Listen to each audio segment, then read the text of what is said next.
नमस्कार,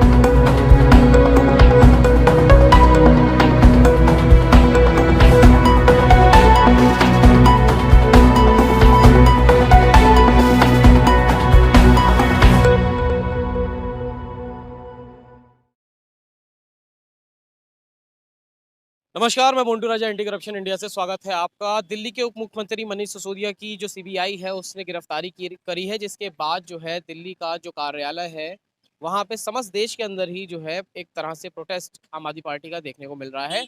इस समय जो आईटीओ है, जो आम आदमी पार्टी का कार्यालय है, उन्होंने ये कॉल किया था कि बीजेपी के कार्यालय को हम घेरेंगे। उसी के चलते तमाम जो है आज मनीष सिसोदिया की पेशी हुई है कोर्ट के अंदर। तमाम जो कार्यकर्ता हैं वो इस समय सड़क पे हैं। मेरे साथ कौशिक जी मौजूद हैं, उनसे हम बात करते हैं। सर, तमाम जो मनीष सिसोदिया जी को पूछताछ के लिए बुलाया गया, घंटों पूछताछ के बाद उनको अरेस्ट कर लिया गया। उसके लिए आज कॉल किया गया था कि आप लोग बीजेपी का जो कार्यालय है उसका घेराव करेंगे। क्या रहा पूरा मामला, क्योंकि घेराव तो नहीं हो पाया और जो आम आदमी पार्टी के और जो तमाम लोग हैं उनसे बात हुई, उन्होंने साफ तौर पे कहा है जो लोकतंत्र है वो समाप्त हो चुका है। कैसे देखते हैं इस पूरे प्रकरण को? देखिए, मनीष जी से इससे पहले भी सीबीआई बहुत बार पूछताछ कर चुकी।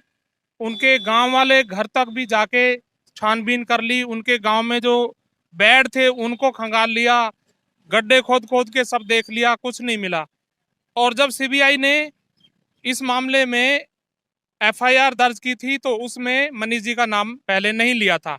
अब केंद्र सरकार के दबाव में आकर मनीष जी का नाम स्पेशल डालने के लिए उन्हें कल अरेस्ट किया गया और उसी के खिलाफ पूरे देश भर में पार्टी के जो भी मुख्यालय हैं वहां पर और यहाँ दिल्ली में भी पार्टी हेड ऑफिस पर आज आम आदमी पार्टी के हजारों कार्यकर्ता, बल्कि लाखों कार्यकर्ता यहाँ पहुंचे थे, लेकिन पुलिस ने उनको रास्ते में ही रोक लिया। चारों तरफ आप देख सकते हैं बैरिकेड लगा दी हैं। राउज एवेन्यू कोर्ट वाला जो रास्ता है उधर भी, इधर से भी, और जो दीनदयाल उपाध्याय पार्टी ऑफिस यानी बीजेपी ऑफिस की तरफ से जो रास्ता आ रहा है उसको भी बैरिकेड से पुलिस ने रोक दिया। क्या लगता है पुलिस ये अत्याचार कर रही है, यानी शांतिपूर्ण ढंग से प्रदर्शन का अधिकार भी आज उन्होंने छीन लिया और हमारे पार्टी के बहुत से विधायकों को, नेताओं को अरेस्ट करके और पुलिस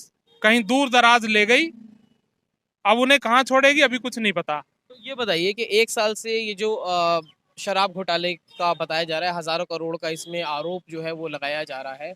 एक साल हो चुका है, एक साल बाद भी कोई पुख्ता सबूत नहीं मिले, इसलिए अरेस्टिंग नहीं हो पाई है। अब क्या लगता है, लोग कह रहे हैं कि ये जो है एक डाइवर्जन है, एक उप मुख्यमंत्री को अरेस्ट करना एक खौफ एक तरह से कह सकते हैं कि पैदा कर रहा है आम आदमी पार्टी के अंदर। और कुछ लोग ये भी कह रहे हैं कि आम आदमी पार्टी के जो उप मुख्यमंत्री मतलब जो ताल्लुक रखते हैं मनीष सिसोदिया जी, उनको बीजेपी ज्वाइन करने का ऑफर था, वो नहीं किया, इस वजह इन कारणों से उनके साथ ऐसा हो रहा है।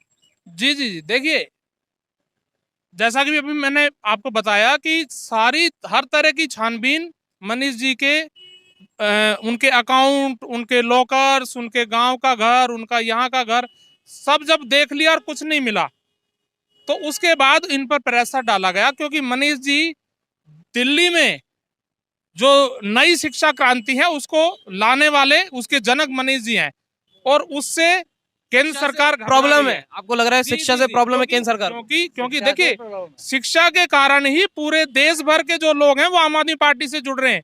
क्योंकि दिल्ली में जो स्कूलों में आमूलचूल परिवर्तन हुआ है, शिक्षा में जो सुधार हुआ, स्वास्थ्य सेवाओं में सुधार हुआ, हॉस्पिटल इतने साफ सुथरे आज हो गए, दवाइयां फ्री मिलती हैं, सब सुविधाएं मिलती हैं। ये लगा लो कि आसपास के राज्यों के लोग दिल्ली में इलाज कराने आते हैं आज।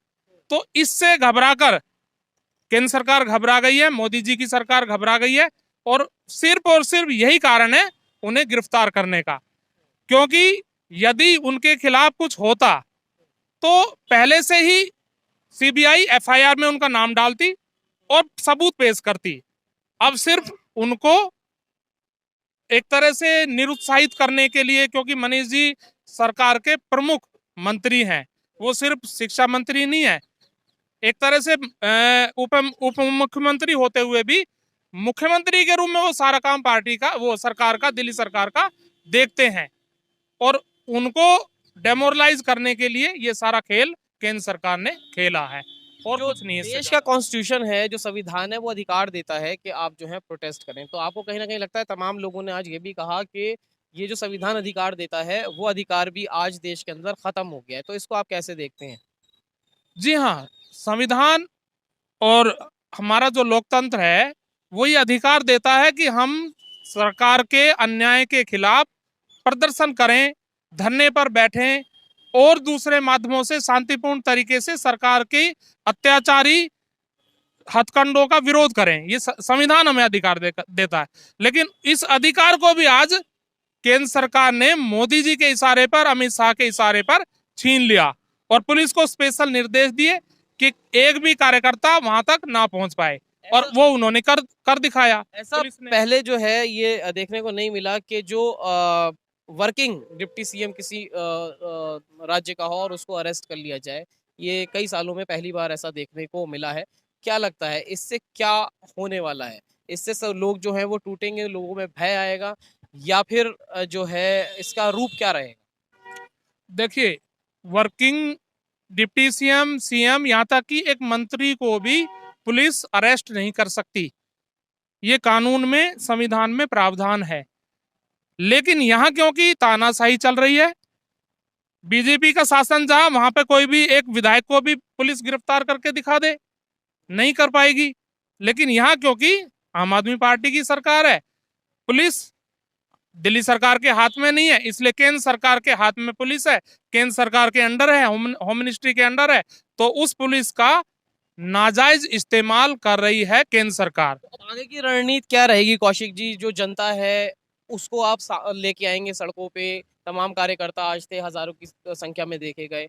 आगे की रणनीति क्या रहेगी? जनता से क्या अपील करेंगे आप लोग और कैसे चीजें सुधरेंगी? क्या संदेश आप देना चाहेंगे वही बताएं। आगे आगे रणनीति ये रहेगी कि यहाँ राष्ट्रीय कार्यालय पे नहीं इकट्ठा होने देंगे, तो क्षेत्र में हर विधानसभा लेवल पर प्रदर्शन किए जाएंगे। वहां कहां तक रोकेगी पुलिस? पूरे देश भर में हर विधानसभा लेवल पर, डिस्ट्रिक्ट लेवल पर इस तरह के विशाल प्रदर्शन, धरने और शांतिपूर्ण तरीके से सरकार के इस तानाशाही रवैये का विरोध जारी रखेंगे। ये कंटिन्यू रहेगा। यहाँ जिन्होंने अरेस्ट कर लिया, वहां तक नहीं जाने दिया। इससे कार्यकर्ताओं का, नेताओं का हौसला डाउन नहीं होने वाला, इससे बल्कि और ज्यादा हौसला बढ़ेगा, क्योंकि इस अत्याचार के खिलाफ हम लोग चुप नहीं बैठने वाले। बहुत शुक्रिया। तो मेरे साथ कौशिक जी थे, जैसे कि तमाम जो उप मुख्यमंत्री हैं दिल्ली के मनीष सिसोदिया, उनको डिटेन करा, उनको पूछताछ के बाद अरेस्ट कर लिया गया, आज उनकी पेशी है। तो जो पार्टी के नेता हैं, जो कार्यकर्ता हैं, वो क्या सोचते हैं? क्या उनके हौसले टूटे हैं या फिर उनको इससे एक नई ऊर्जा मिलेगी? आप इस पूरी चर्चा पे क्या सोचते हैं? कमेंट द्वारा अपने विचार हमसे आप साझा करें। अगली अपडेट के साथ आपके सामने फिर प्रस्तुत होंगे। नमस्कार। सब्सक्राइब करें हमारे YouTube चैनल को और बने रहें हमारे साथ।